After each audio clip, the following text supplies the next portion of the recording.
Hello everybody, it is I, Miss Willow. You probably haven't seen me upload in a couple days. That is because right now I have been going through a very, very intriguing and painful time of my life right now. And I am going to be making a story about it here. I am going to share the life story of one of my best friends. Her name is Ulla, and she is a Manduca moth that I raised from a caterpillar.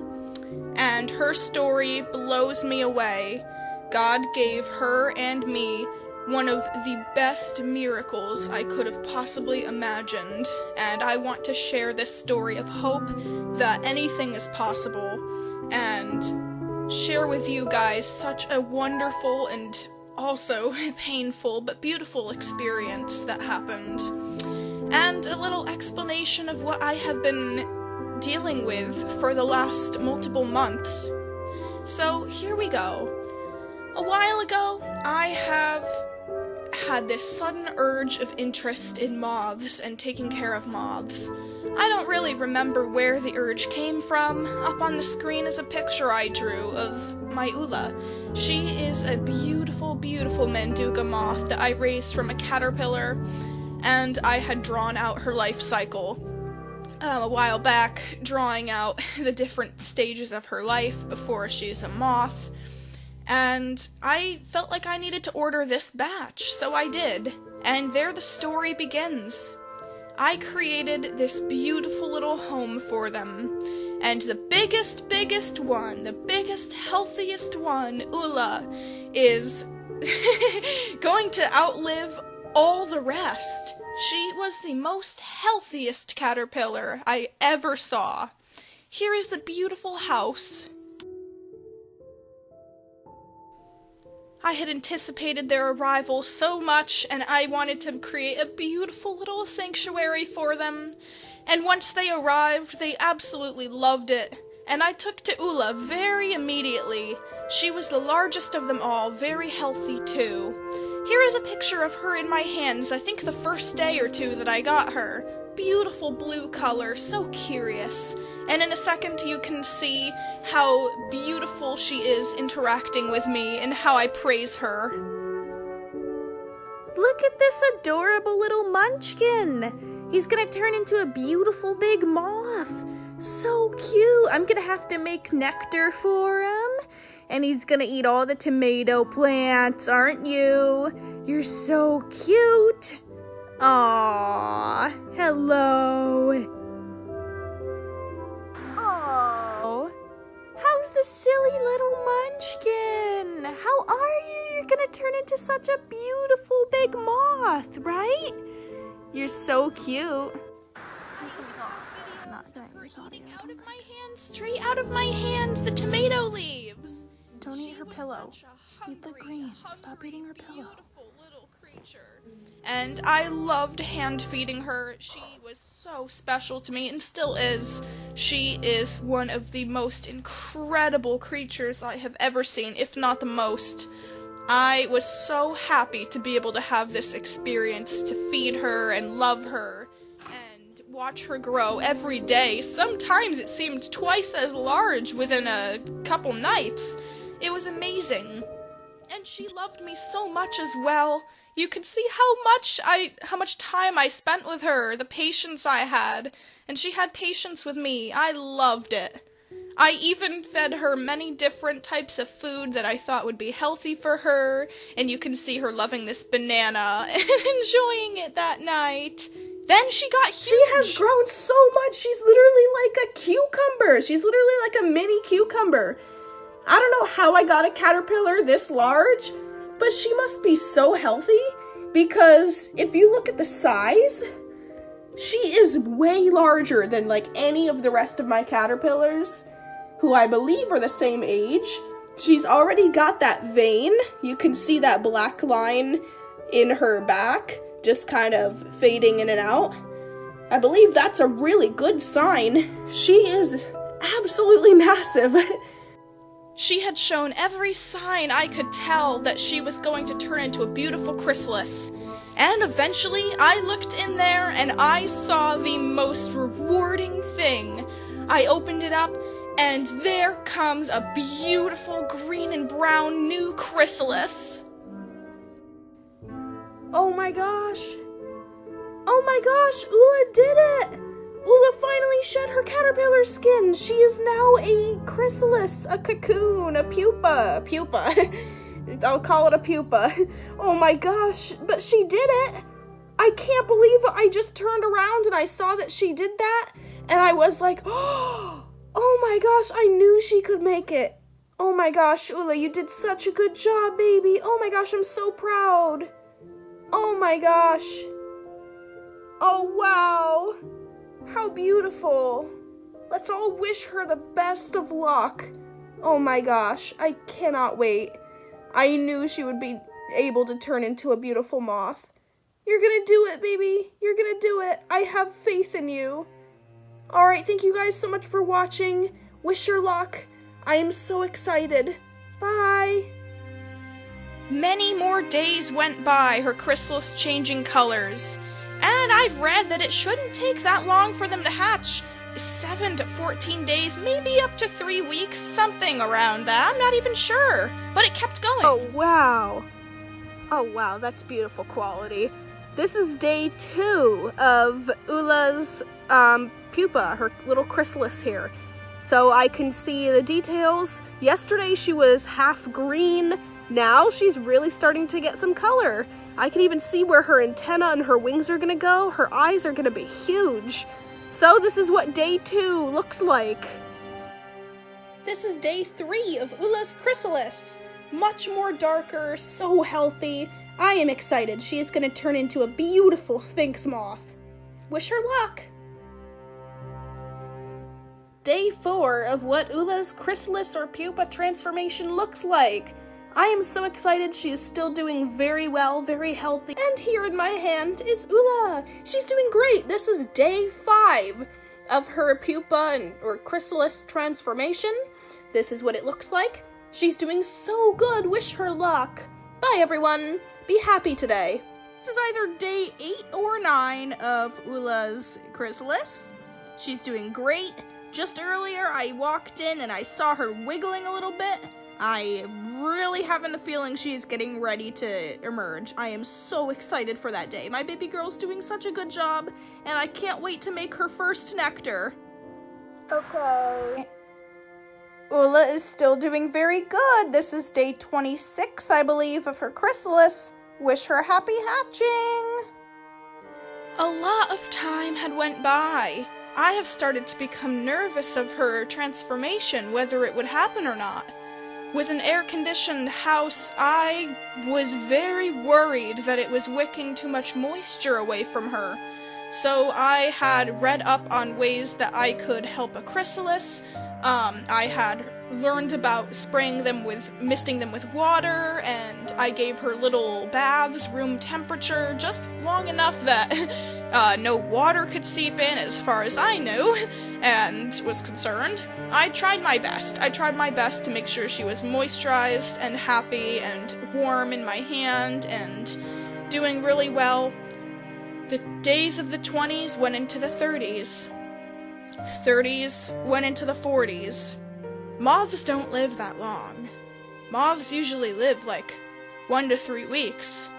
Max 3 weeks. The longest Manduca moth I have ever heard of lived to be in the 40s of days. And I don't even know if it's living after that. And her chrysalis itself, not even the caterpillar, her chrysalis itself was over 40 days old, I believe by this point. And I became worried. I started documenting her trying very hard, every day struggling to thrash. You'd think I would just chip open a little bit of the chrysalis, but if I'm wrong and it's not time and she's still a soup in there, I would kill her. That would not be good. I would be devastated. So I waited. I could not be wrong about the time, so I tried my best to let her do what she needed. Time kept going by. Me more excited that that would be the day that she would hatch. No, that never happened. And boy did time go by. time and time and new location and recording after recording of me thinking this was gonna be the moment. Her wiggling and time-lapse, her thrashing, her struggling. It was heartbreaking to me. It was very heartbreaking. A lot had changed. Every single time I would come home, my family would tell me that she wouldn't have moved a muscle until I spoke to her. "Ulla, baby girl, I'm home, I missed you!" And she would start thrashing, wildly, so excited. She got new patterns on her wings. I thought, oh wow, she might just be a late bloomer. Here's some pictures of the little patterns and blotches that are on her wings. And then a little video of me trying to help her hatch by holding her down a slight bit with a little napkin or a little cloth. She's trying very hard. I get really excited when I see that movement because I think it's about to happen, but I would doubt that after a little while. Time went by and she just kept trying and trying. One night, I woke up multiple times and went and checked on her, and every single time throughout the night, probably 10 or more hours, she had no break, as far as I knew, of thrashing and trying so hard, expelling so much of her energy trying to get out of this cocoon that I could not tell if it was ready yet, so I could not help her. My experience with helping any sort of insect shed its skin ends badly, so I would be devastated if I was the reason that she died or got hurt. But she kept trying, I kept recording her, trying to think of the moment that she bursts through that cocoon, that casing, and finally takes her socks off and stays a while. I would tell her, take off your coat, take off your jacket, baby girl, it's time, it's summertime. Even though it really wasn't. But what is she didn't know that. But I tried very, very hard. And she worked very hard. You can see right here, she's trying. And this wasn't even the most she's thrashed. It would get to the point where she would be so lively in that cocoon that I would look over and go, oh my gosh, baby, calm down, are you okay? She tried. She tried. She put in a real effort. And you would understand how my hesitation would be to try and chip a piece or two off, to try and help her.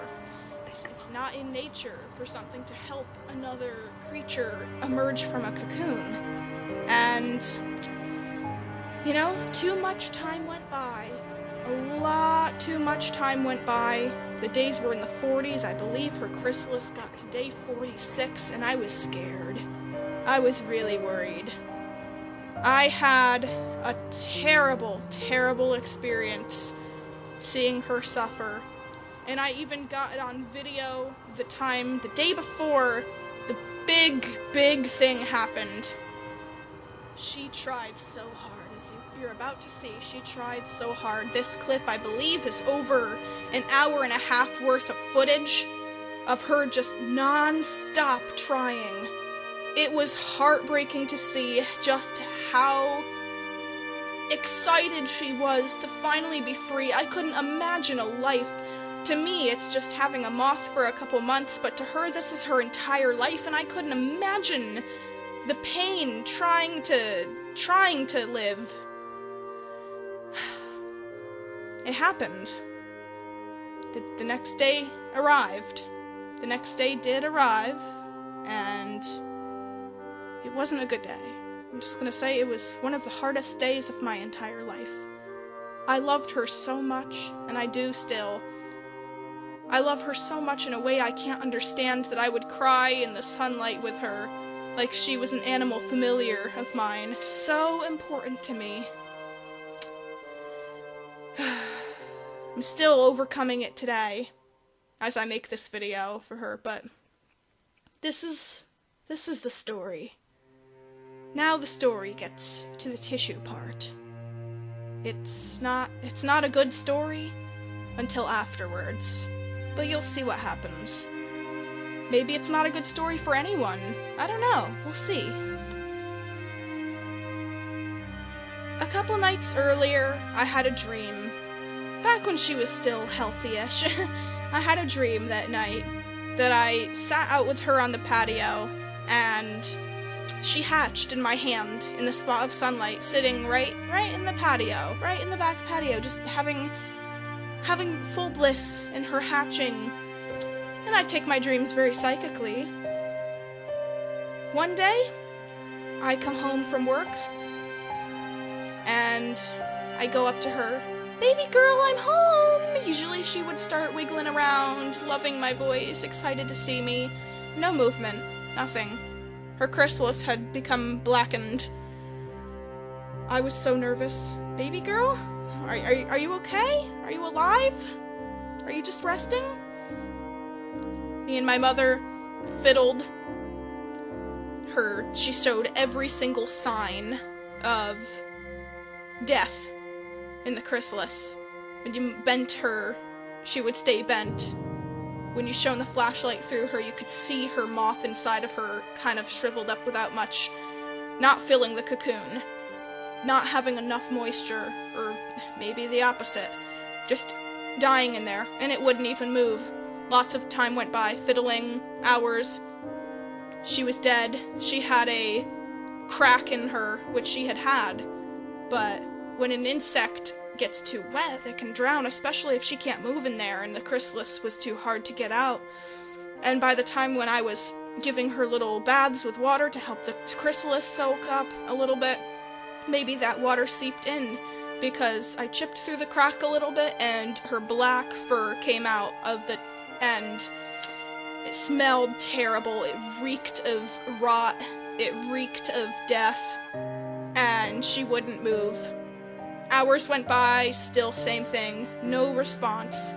I spent the entire day, I tell you, I spent the entire day crying like I lost a family member, like I lost a daughter, like I lost a best friend.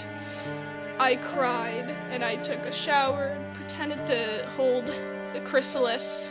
And you know when somebody walks in the room and you can tell it's them, not even by looking at them, you can feel their essence in a way. I believe in spirits. And I'm pretty sure that she died, and I could feel all the memories flooding in of her. I felt her energy with me at that moment, just sad, witnessing me so distraught over her. I love her so much. And I went down and I brought her dead chrysalis to the patio, rancid smelling. In the middle of the day, I sat there on the patio where I sat in the dream, and this big moth flew around me.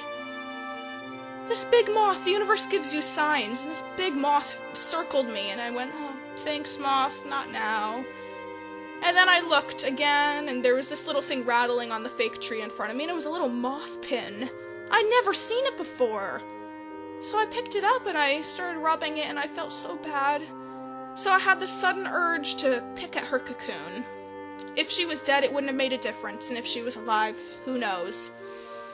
I started picking at it just to reveal it was so easy. If she had lived one more day, she could have broken through, I believe. It was so soft, my fingernail went through it like butter.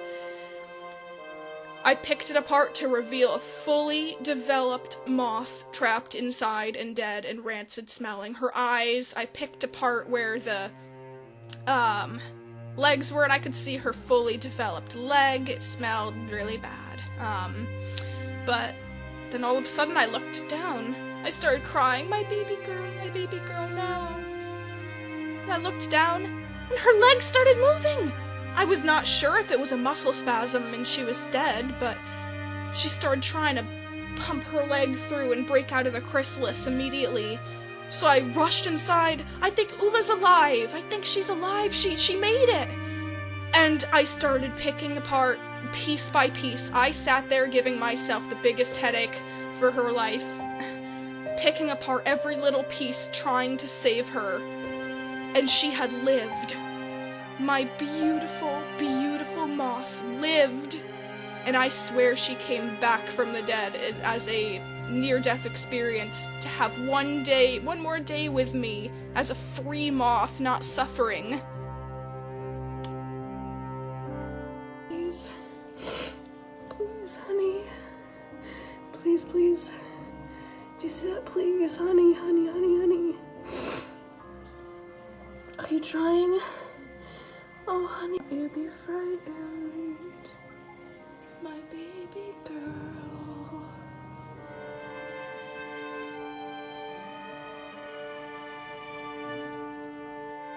I had to slowly and so carefully pick apart her chrysalis, trying to free her. She was wet and rancid, and it was so heartbreaking for me to see. My poor little moth was so excited to hatch, and we'd all think that she died. And then a miracle, God gave her a miracle, and she lived. And here is more progress on me picking apart the cocoon. Of course, not all of it could come off, some was fused. I knew there was no way in God's name that my baby girl... I knew that there was no way in God's name that my baby girl, my Ulla, wouldn't make it. Double tongue. I'm so sorry, honey, that's something wrong.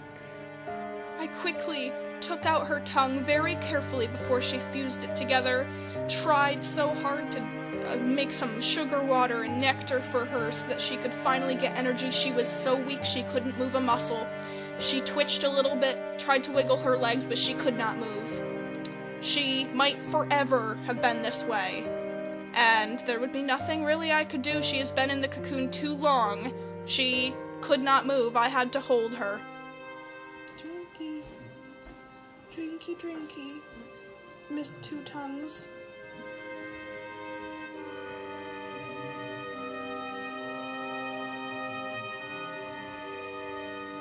Hope you're able to drink. I hope that's not a unnatural split.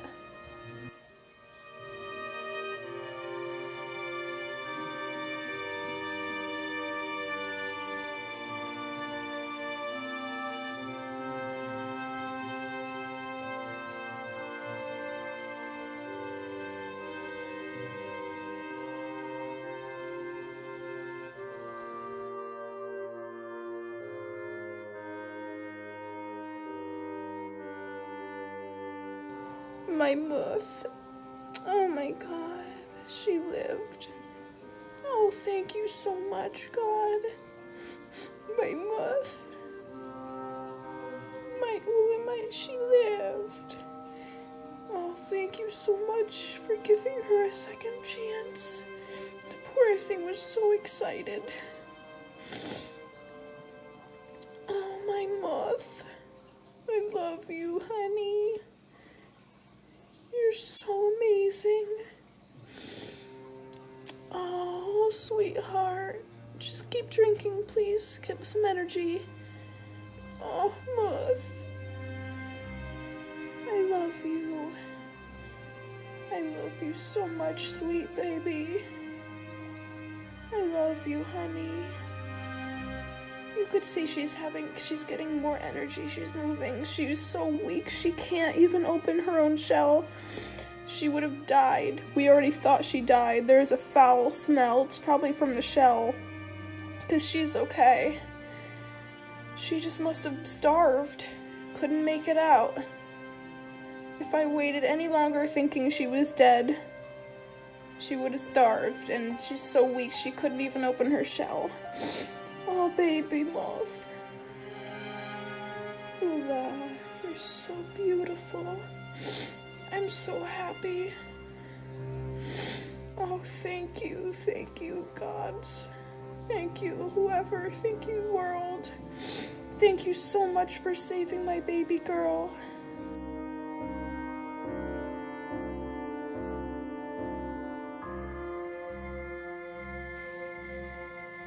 You are so lucky, sweetheart. You are so lucky. You are the strongest of them all. You are the strongest of them all. I've always told you that. You are the strongest of them all. Absolutely. I never doubted you for a second, darling. You are so lucky. Do you realize this gift God has given you? And me? I spent the whole day ugly crying because I thought you died. I ugly cried all day and now I have the worst headache. But it's so worth it for you. Oh, baby. I'm so proud. Oh, I'm so proud of you, honey.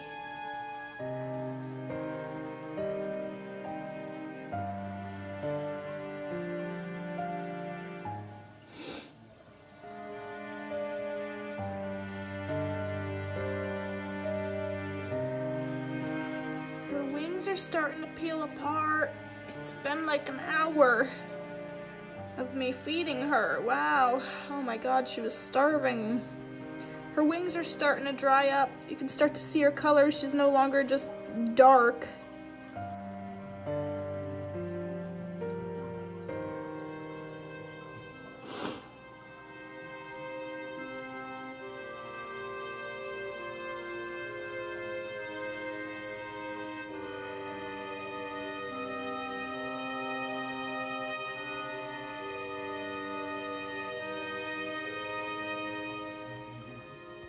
My moth. You did it. Oh, my moth is so strong. Ulla, you're the strongest of them all.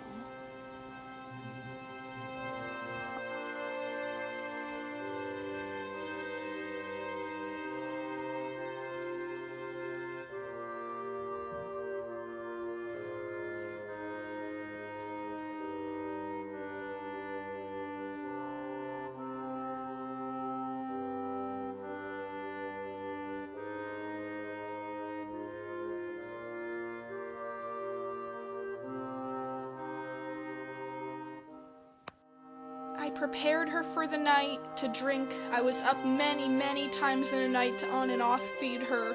And every time I got up, I prayed. I went over, baby girl, are you alive? And guess what? She lived to morning.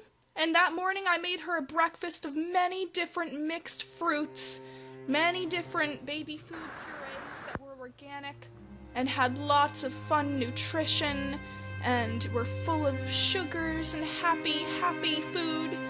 And this is her in the morning after I peeled off the end of her cocoon very carefully in case she were to make a movement. I did not want that infecting or leaching back into her.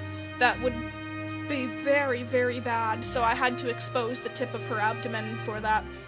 As you see, it's sticking out from the cocoon. That part of the cocoon would not come off easy, and I could not risk puncturing her. It had gouged into her, almost growing into her, and no wonder she couldn't come out of the cocoon. It was not gonna come off. Much later did I slowly have it dry out and got to pick off most of it and reveal her spots. But this is the best I could have now, and it's just worth her life. She got to experience being a moth and feeling the sunlight on her. I brought her out in the sun. She got to feel sunlight. She got to feel the breeze in her little dusts, her little furs. She got to experience for a day what she could never have. And that gift that the world gave her is so beautiful. Anything is possible. Anything is possible. If my moth could come back from the dead to spend a day with me and to spend a day living as free as she could, even if she had muscle atrophy, could not move, I had to give her physical therapy. You can see she's trying so hard afterwards to move her legs more. She was just in there for so long. That night, she started to slow down again. I got really worried. She slowed down. She stopped drinking a bunch. She had a hard time curling her tongue again. I had gotten, as you see, all the shell off except for a couple strands stuck inside her. She had not made any bowel movement that I was aware of since hatching, in quotes. And that night it happened. I'm still waiting to see if she'll come back to life or not. But that night, I got up this morning and she was gone. I believe in spirits, and I believe a spirit can choose to stay and be with people, and I knew she loved me so much. I was going to make her a spirit doll moth for her to be in when the time comes that she passes, and in case she wanted to stay with me a little longer, or however long she wanted. I missed her, and I made that doll for her that night just in time. I stayed up the extra 20 minutes to finish it, and I feel like she waited long enough to move on for when I had a comfy little moth for her to be in, and then she died. This is the little cute moth that I crocheted for her to be in. It has little droopy antennae just like her, and I wrapped her in her baby blanket that she struggled and had all her life with, and I wrapped her in it, and I'm carrying her around today feeling like she's in it. I love her so much, and she is such a beautiful, beautiful, beautiful soul, and she deserves much more love. Even after her life, she will continue getting love from me and attention and care. Don't mind my crying face, but I love her so much. That's a beautiful thing. Aww. That is a story of my Ulla. I hope the story continues, and I am holding her right now, her little spirit doll moth, and we all feel like she's in it. We feel like she held out for me. I feel like she died and then came back to life for one last chance to spend one day as a moth, free out of her shell, without suffer. And she's so beautiful. This is a story, and I want to teach you guys that anything is possible. And this miracle changed my life. And I love her so much, and if I could love a moth so much, you should appreciate all that you have in your life. All the people, all the pets, everything. Every little life is so beautiful. Ulla, you're beautiful. Thank you so much for being in my life, baby girl. You are beautiful.